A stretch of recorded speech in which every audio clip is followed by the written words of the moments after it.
121 అధ్యాయం 3వ వచనం. నిన్ను కాపాడువాడు కునుకడు, ఇజ్రాయేలును కాపాడువాడు కునుకడు, నిద్రపోడు. స్తోత్రం దేవా, పరిశుద్ధాత్మ దేవుడా. ఈ సమయంలో ఈ యొక్క వాక్యపు వెలుగును మనందరం నడిపించి విత్తబడుతున్న వాక్యం వ్యర్థం కాకుండా ప్రతి హృదయంలో నాటబడి నూరంతల పంట అనుభవించేలా చేసినందుకు నీకు వందనాలు చెల్లిస్తూ నజరేయుడైన యేసు క్రీస్తు నామములో ప్రార్థించి నమ్మి పొందుకున్నాం తండ్రి, ఆమేన్. హల్లెలూయా. జాగ్రత్తగా వినాలి ప్రియులారా. నిన్ను కాపాడువాడు కునుకడంట. అసలు కునుకుపాట్లే లేని దేవుడు ఎవరైనా ఉన్నారా? కునుకుపాటు పడినటువంటి వారు ఎవరైనా ఉన్నారా? ఇజ్రాయేలును కాపాడువాడు కునుకడు, నిద్రపోడంట. అబ్బా, దేవునికి స్తోత్రం కలుగును గాక. ఒకరు అడిగారంట,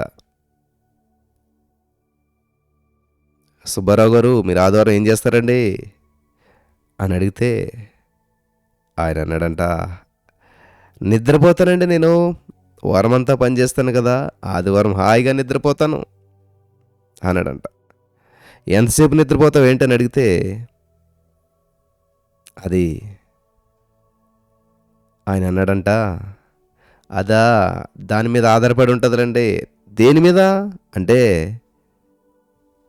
ఆయన అన్నాడంట, పాస్టర్ గారి ప్రసంగం మీద ఆధారపడి ఉంటుంది రండి.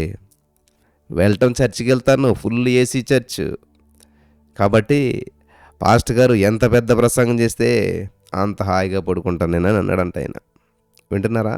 వాస్తవం. చాలా సంఘటనలు ఇలా జరుగుతాయి. చాలామంది రాత్రులందు నిద్రిస్తారు, కానీ నైట్ డ్యూటీ చేసిన వారు పగలు నిద్రపోతారు. జంతువులు కూడా నిద్రిస్తూ ఉన్నాయి. నిద్రపోతే ప్రియులు గమనించాలి, నిద్రపోయే సమయం వాటి సైజుపై ఆధారపడి ఉంటుంది. పెద్ద జంతువులు తక్కువ సమయం నిద్రపోతాయి, చిన్న జంతువులు ఎక్కువ సమయం నిద్రపోతాయి. గబ్బులేమో 15 గంటల కంటే ఎక్కువ నిద్రపోతే ఏనుగులు గుర్రాలు 5 గంటల కంటే తక్కువ నిద్రపోతాయంట. వింటున్నారా? వేటాడబడేటువంటి జంతువుల మధ్య నిద్రా సమయం తేడాగా ఉంటుంది. సింహాలకు పులులకు భయం తక్కువ కాబట్టి అవి ఎక్కువసేపు నిద్రిస్తాయి. లేళ్ళు జింకలు తక్కువ సమయం నిద్రిస్తాయి. శత్రువు తమను చంపకుండా ఉండుటకు అవి మెలకుగా ఉంటాయి. వింటున్నారా? మానవుల బాల్య దశలో ఎక్కువ గంటలు నిద్రపోతారు. జంతువులు కూడా పుట్టినప్పుడు ఎక్కువ సమయం నిద్రపోతాయి. అవి పూర్తిగా పెరిగిన తర్వాత తక్కువ సమయం నిద్రపోతాయి. ఈ సత్యాన్ని మీరంతా గ్రహిస్తున్నారని నమ్ముతున్నాను.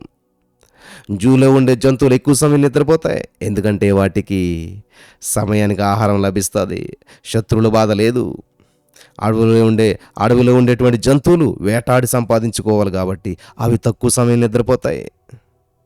గుర్రాలు ఏనుగులు 3 గంటలు, ఆవులు 4 గంటలు, జిరాఫీలు 5 గంటలు, మానవులు 8 గంటలు, సింపాంజీలు 9 గంటలు, నక్క 10 గంటలు, ఎలక 12 గంటలు, పిల్లి 13 గంటలు, గబ్బిలాలు 19 గంటలు నిద్రపోతాయి. చూసారా? గుర్రాలు నిలబడే నిద్రపోతాయంట. తెలుసా మీకు ఈ విషయం? గుర్రములు నిలబడే నిద్రపోతాయంట. అన్నిటికంటే ఎక్కువ సమయం నిద్రపోయేటువంటి జంతువు కోల. KOALA కోల. అది రోజుకు 22 గంటలు నిద్రపోతుందంట. ఉండేది 24 గంటలు. 24 గంటలు 22 గంటలు నిద్రపోతుందంట. మరి దేవుడు ఎంతసేపు నిద్రపోతాడు అని మీరు ప్రశ్న ఇస్తే కీర్తనకారుడు అంటాడు, దేవుడు నిద్రపోడు అని తెలియజేస్తూ ఉన్నాడు. ఆయన ఎప్పుడు కూడా నిద్రపోడు.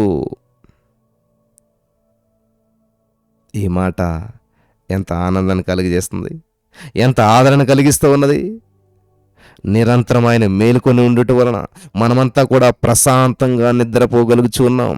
ఈరోజు మన దేశంలో మన స్వతంత్రంగా ఉండగలుగుతామంటే బోర్డర్లో అనేక మంది నిద్రలేని రాత్రులు గడుపుతున్నారు కాబట్టి వాళ్ళు అక్కడ మన దేశానికి కాపుదల ఉన్నారు.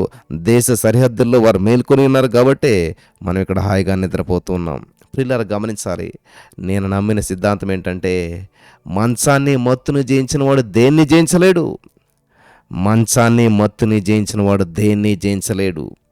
కాబట్టి నీ జీవితంలో మొట్టమొదటి విజయం ఎక్కడ ప్రారంభించబడుతుందంటే నీ మంచాన్ని జయించడంలోనే, నీ మొత్తును జయించడంలోనే, నీ మంచం నుంచి లేచి నువ్వు బయటికి రావడంలోనే మొట్టమొదటి విజయం ప్రారంభించబడింది. హల్లెలూయా! నీ మొత్తుని జయించడంలోనే నీ మొట్టమొదటి విజయం ప్రారంభించబడింది. కాబట్టి ఈ రోజున మంచాన్ని, మొత్తుని జయించలేనటువంటి వారు దేన్ని జయించలేరు. జీవితంలో దేన్ని జయించలేరు. కాబట్టి నీ మొట్టమొదట విజయం మంచాన్ని జయించండి, మొత్తును జయించండి. ఎర్లీ మార్నింగ్ చీకటితోటి లేవటం అలవాటు చేసుకోండి. హల్లెలూయా! యేసుక్రీస్తు ప్రభువారు ఇంకా చాలా చీకటి ఉండగానే అరణ్యానికి వెళ్ళాడంట. అంటే మంచాన్ని, మొత్తుని, మనిషిగా ఉన్నప్పుడు ఆయన నిద్రపోయాడు ఇక్కడ, ఓకే. కానీ మంచాన్ని, మొత్తుని జయించి వెళ్ళాడంట. ఈరోజు నీ మాటలు వింటున్న ప్రియులారా, మీలో చాలామంది మీకు అనేక సమస్యలు ఉన్నాయి. ఆర్థిక సమస్యలు ఉన్నాయి, అప్పుల సమస్యలు ఉన్నాయి, అనారోగ్యం ఉంది, నిరుద్యోగం ఉంది, ఎన్నో బంధకాల్లో ఉన్నారు. దాన్ని మీరు బయటపడాలంటే మొట్టమొదటగా మంచాన్ని జయించండి, మొత్తును జయించండి.